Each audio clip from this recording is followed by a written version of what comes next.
Lucy Kerr, thank you so much for joining us on Film with Family. We wanted to first congratulate you on your first feature, Family Thank Portrait. you. Um, so I was curious, you're from Houston, Texas, is that right? hmm Yeah. Awesome. Yeah, my dad actually grew up there, just Oh, wow. outside in Huffman.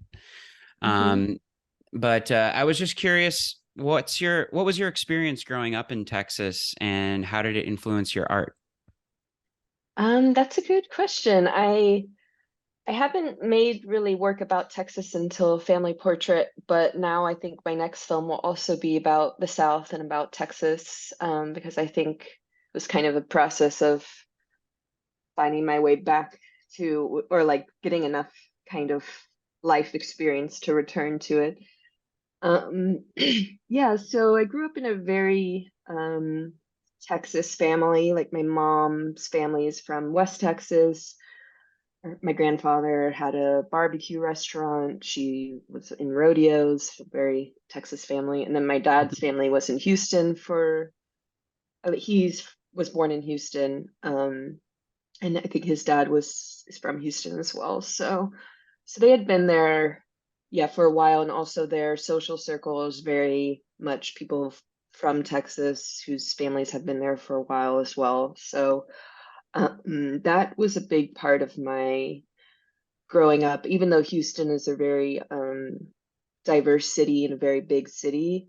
This kind of social circle that my parents are in, this kind of like debutante ball kind of social circle, or the kind of upper middle class, upper class, or like oil money, kind of Hmm. old money. Texas was very much part of like kind of the people I went to school with, and my parents' friends or parties. So there, it involved like a lot of kind of gatherings, parties, debutante balls, country clubs, this. So a lot of kind of like performance type events where you had to perform. And I think in the Yeah. South, there's this notion of like your image, like your public image to others is very important. Hmm. Interesting. And that everyone seems to know each other in that circle. And it's Yeah. very, yeah, very that. So that was sort of my experience growing up. And then I was a dancer, and in high school, I decided to go to boarding school in Michigan. Um, and so I left Texas when I was like 14 or something for that. So that was a very formative experience. And I met people from, especially from the Midwest, but also like I met my best friend who's from Colorado when at a very young age, kind of leaving Texas and getting this sort of outside perspective on it and kind of seeing what else is out there. I think at an early age that was kind of important for me to like feel kind of to start to take a kind of critical distance from that culture. That's Yeah, awesome. and yeah, and family portrait is sort of very much yeah, I was interested in that particular type of culture where they're not like stereotypical Texas that you think of, but they are very specifically Texas in a way that's more like nuanced and not and but also like kind of politically um charged. Um yeah, and it's about a performance, which is a performance of the family photo for Christmas card. Right. You set this movie right before the COVID outbreak, and throughout the movie, there's some subtle hints that people are getting sick off of camera. Possibly people in the movie are getting sick. It's sort of mysterious in that way. But can you talk about like the writing process and how COVID factored into this storyline? Yeah, I knew I wanted like I started working on the film in 2018, um, and I seen La Cienega by Lucretia Martel and was like very inspired by that film, which is about a family hanging out at their house, kind of like countryside house. And I actually was able to have a meeting with her when she came to Cal Arts when I was in grad school, and I showed her this footage I took of my family trying to take a picture when we're all wearing Christmas outfits, and we sort of discussed how the family picture every year is sort of this representation of a lack of conflict in the family from the Mm. year before. So if something were to disturb the card or disturb the picture taking, like that could be a narrative starting point. And Mm. that was, and I had like seeds for the idea back then, but I didn't really start writing it until 2020 when it felt like the metaphor was very strong because at that time, which I feel like a lot of us have blocked it out of our memory or kind of like blacked out during that time. Blocked out But and blacked out. Yeah.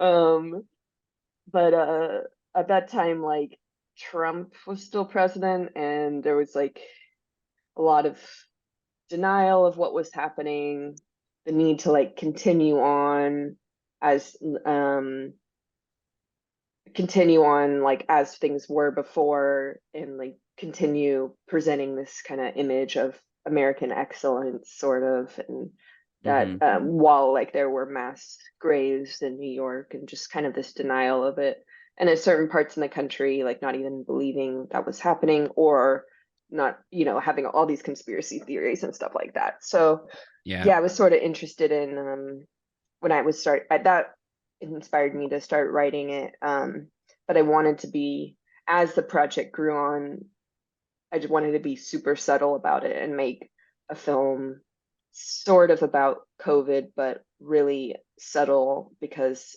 we're all tired of COVID movies, and I liked the challenge of making it in a way that was very, yeah, not straightforward. Well, Nice. Yeah, I was curious about like some other filmmakers or films that maybe inspired this one because yeah, there's a very unique vibe and aesthetic to this movie, which I think you did a great job of establishing your voice and making a unique film. But yeah, I was curious if there were some other movies or filmmakers that kind of inspired this one. Definitely. I was inspired by a lot of films. I like to kind of combine a lot of inspirations or languages.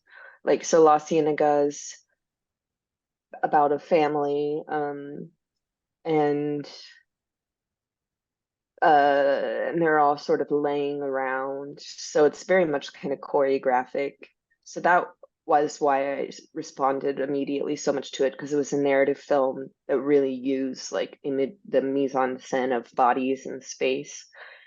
And then a little bit later, I started to be more inspired by, let's see, The Exterminating Angel by Louis Spoonwell, which is about a group of aristocratic people that after dinner they're in this room having drinks and then they can't seem to leave the room. Hmm. So for some reason, they can't seem to get out of the room. So that's inspired like the this inability for the photo to ever happen, or that was sort of I was thinking about that film, but mm. it's a Hmm. very different film kind of. And then when the film sort of like breaks into this kind of feeling of dream world, I was inspired by this film Tropical Malady by Apichatpong Weerasethakul, um, which was one of his first films. And the first half is like very realistic about a love story between two men, and then the second half, it's a lot unlike Family Portrait. It's really in two halves, and the second half is the same two actors, but in the forest, and one of them is hunting the other one. So it's sort of like, yeah, almost like the unconscious love story going on. Um, that inspired. I had just taught that film in my class right before going on set, and on set I felt inspired to try these more mystical or supernatural ideas. Um, Yeah, I'm trying to think if there's any other ones. And then cinematographer had her own inspirations as well. Like we had long dialogue scenes, so that was a challenge for that. We didn't want to do shot reverse shot, so we did like these 2 shots and 3 shots of like multiple people in the frame. And I Hmm. think, and so Bellatar's film Saturn Tango was a big inspiration for just the compositions. And there's also a lot of long steady cam shots outside in that movie Yeah. as well. Yeah, yeah. When I was watching, I was like, "Oh, this must have been tricky with all the blocking of so many different actors, and there's like children involved. Like, was the was that a big challenge in making the film? Was trying to get these kind of shots with a bunch of people in the frame? Yeah, I mean, we did a lot of takes, like, you know, like I would usually shoot 1 or 2 scenes a day, even though we only shot for 2.5 for like 12 days of shooting. We the shots are quite long, and we would do a lot of takes. So it was like a lot of repetition. And coming from theater and dance, like that's a huge, you just keep running it. So that was part of it. The children were just great performers. They were very natural, but it helped that we were all living on this property.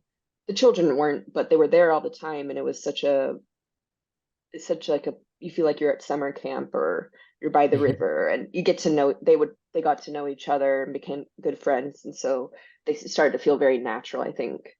Everyone together. Um, but yeah, I mean, almost those scenes were a bit easier for me because I have my background is more in choreography, and this was my first more narrative film. So the choreographic scenes, um, I felt more like that was my kind of strength, or that was sort of more second, like I had more experience in. So, um, but the set, and then it's just building like a really great team because cinematographer, Lidia, she knew we needed like a certain kind of steady cam operator, and she knew Nick, who's a steady cam operator, and he just was amazing. And like the scenes in Sad and Tango or in Jerry, which is inspired by Sad and Tango, Jerry's filmed by Gus Van Sant. There's really long steady cam shots. So that's why we're inspired by those like that go across the property. But usually steady cam is just kind of in a like one area or like kind of in circles. So it's not as physical. But for Family Portrait, it was very physical, and Nick was just incredible and also had just incredible intuition for how he was following Katie and then trailing off of her a little bit. And Lidia directed him to do that. So we also had a few days of rehearsal, and I definitely rehearsed these big scenes in those days because it felt, especially with the kids. I'd never worked with kids, so that was scary. Yes, but then it ended up not being so hard. But they're great kids, so. A lot of the story is told kind of in silence and letting the imagery kind of pull you along in the story. I was curious how you worked with your cinematographer to kind of tell the story through those silent moments. So we did a lot of research, like 8 months of research watching films. Like she would suggest a film, I would suggest a film, and every week we would watch it and then meet together and talk about it. And a lot of the time we'd break it down like a lot. And we always knew we wanted the feeling of like a suspended time. So, and I think, and though a lot changed in the process of the film, I think this feeling of stupor, like everything is like kind of becoming like I was saying in our previous interview, that time becomes like a soup. It's like a soup of time, kind Mm-hmm. of, and everyone is like in this stupor together. That was something Lydia and I knew we wanted from the very beginning. So I think that's part of um, how, you sit back and let the images kind of build on one another to create that feeling rather than kind of trying to impose it. Um, and the pacing, and then just being in the space. A lot of those more like silent moments or portraits of different people that came up while we were staying there in the property, because we would watch people around the property, like doing different things, like sitting by the river, or we overheard this guy or the actor saying this story about the webcam on set and wrote that down. So my friend Rob Rice worked with me as like script supervisor, but mostly as an advisor, and like helped me direct the actors and helped push me to kind of elevate the project and kind of try not to be too precious about the script, and instead, while we had access to that space 24/7, to try new things, or to think about how yeah, we can listen to the environment and to the people in the environment to create those moments. I And was also it wondering, was, go yeah. ahead. Oh no, it was super windy. It's not usually that windy around there, but I think that was also a gift that we had, because like the wind would like stop and then it would like well up and then it would drop, and that was really nice. Yeah, there's those great shots of the trees like billowing in the wind that looked great. So you mentioned that story about the webcam. What I was curious about, there's a specific story in the movie about a photograph that the father tells about like a person that was mistaken for being in the Vietnam War. Um, I was curious if there's a story behind that, like, or if that's a real life story that you kind of adapted for the film, or um, what I was just curious about that, and then also the choice to not show the photo. Yeah, so that's a real story that was my grandfather. So he's in a pretty famous photo where he's laying on the stretcher in World War II. And then it happened just like that. My sister, when she was in middle school, went to the Vietnam Memorial, and there was like a T-shirt that said, "Remember those who fought in Vietnam." There was there was like a game. There were multiple things that had this picture on it. And they did Photoshop, I think, trees in it to make it look like Vietnam. So that's just a story that I used to tell a lot when I was a kid, because it's just like big part of our family, the stories we tell about ourselves, kind of. And also my dad repeats these stories over and over again, kind of. So like similar to the dad in this movie, you can tell they probably heard the story before. And yeah, that part of the writing just sort of flowed, because I wanted the dad to sort of be this, not kind of a Texan dad, in that he's sort of like libertarian, but also like kind of a hippie, because he likes the movie They Live, which is, yeah, Yeah, kind of love that. and yeah, and he's like kind of maybe artistic somehow, but then also maybe like then he's like an anti-vax, so it's like interesting, yeah, Hmm. character. So that all kind of flowed well from the Vietnam War story into They Live, into aliens and stuff. Um, and then not showing the picture, I actually didn't even film the picture, because I just like, my kind of ethos a lot of the time is like not showing something. So I had this more I guess experimental documentary I made when I was in grad school about a stunt performer, and it was about a particular stunt. And I had the stunt performer where I was actually describing the stunt that happened. It's like a 7-minute voiceover, and then showing the location near where it happened, which is like this ocean, without ever showing this stunt. And I had actually shot a stunt before that to try to put in the documentary, but then I realized that it's more powerful just describing it and not showing the violence. So that sort of, I think, has always informed my choices, that kind of ethos. And then also with Family Portrait, I knew I just was very interested in the off screen as like a formal choice, and so having a lot of dialogue off screen, having a lot of gazes off screen, like the photo is never taken, it never happens. Similar, there it's off screen somewhere. Yeah.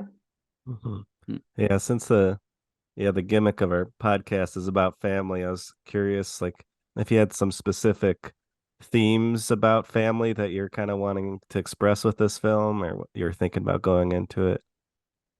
Yeah, it's been really interesting having my family watch the film. They were really nervous at first to watch it, which I feel bad about, but they actually really loved it. So, Nice. which is good.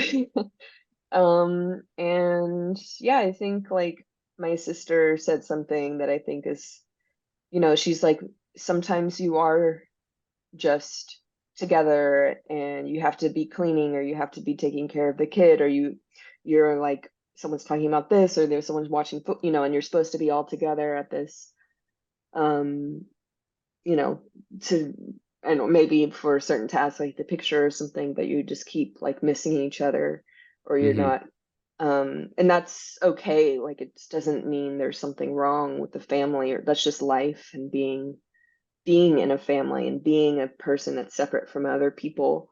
Um, and so I think like what I like about the film, and how the actors really started to interact with each other and bring so much to their characters, is that there's definitely some, we can sense that there's some competition, or some, history that makes things difficult, but there's also a lot of tenderness and love. And yeah, so I guess just,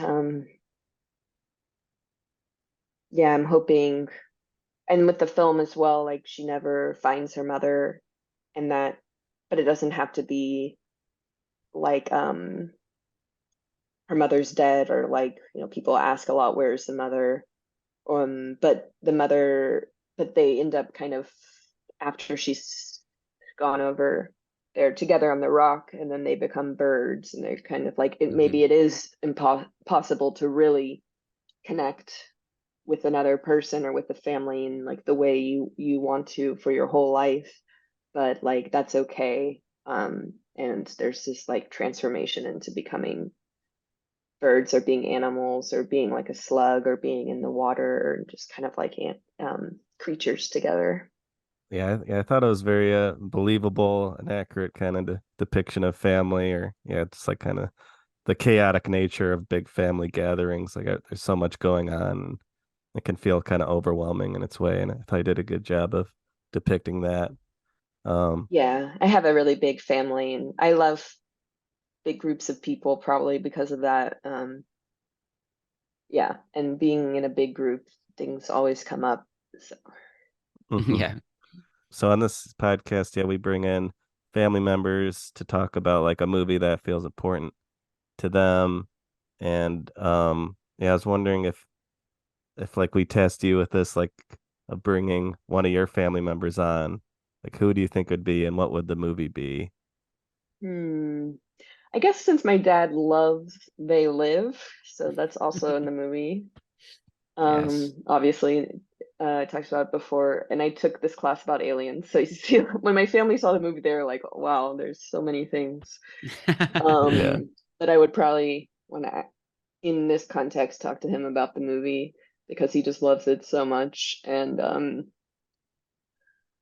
never really was able to kind of actually talk to him about it, because it's always amongst the chaos of family, or people being like, "Oh, Dad, stop talking about that." Yeah. And then I also wanted to say the movie I wanted to introduce, which is this movie I saw in Chicago, The Taste of Things, because my mom and my sister love cooking and food, and I feel like it's rare that um, we see those types of movies together, because they don't, we don't really go to festivals together, or watch those type of movies on the TV or something. So yeah, I would be Mhm. curious to hear what they think of all the dishes in that movie. lastly, what's next for you? What do you have next on the docket, or is there anything you want to plug before we let you go? Um, yeah, I'm in the very early development stages for my next feature since Family Portrait I made very quickly. I really wanted to get it out in the world, so I'm sort of in very slow progress with this one, but it's about a debutante ball in Houston, and it's sort of, I don't want to say too much, but Yeah. there becomes a demonic kind of force Yes. amongst the ball. Nice. Excellent. That sounds amazing.